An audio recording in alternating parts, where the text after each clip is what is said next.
తల పైకెత్తకుండా రాచకాంత వలచి వచ్చి నించుంది ఆయన ఒకసారి. ఆయన ఆమె వంక కూడా చూడకుండా తలదించుకుని వెళ్ళిపోయాడు. అంతటి శివభక్తి తత్పరుడు. వీరశైవ సంప్రదాయంలో ఆయన శూన్య సింహాసనాధిపత్యం వహించారు అల్లమప్రభు.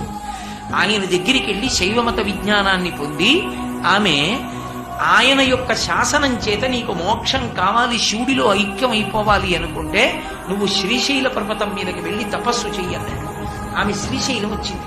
శ్రీశైలం వస్తే మల్లికార్జున స్వామి ఒక సన్యాసి రూపంలో కనబడ్డాడు.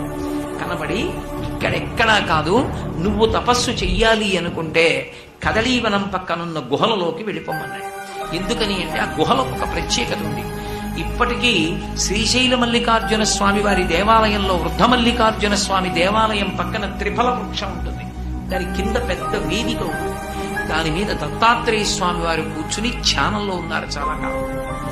దత్తాత్రేయ స్వామి వారు త్రిమూర్త్యాత్మకమైనటువంటి రూపం శ్రీశైలంలో ఆ చెట్టు కింద ధ్యానం చేసింది.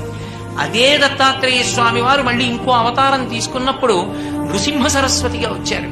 నృసింహ సరస్వతిగా వచ్చినప్పుడు వారు శ్రీశైలంలో ఉన్న కదలీవనం పక్కన ఉన్నటువంటి గుహల్లోనే తపస్సు చేశారు. అక్కడికి వెళ్ళింది ఆవిడ.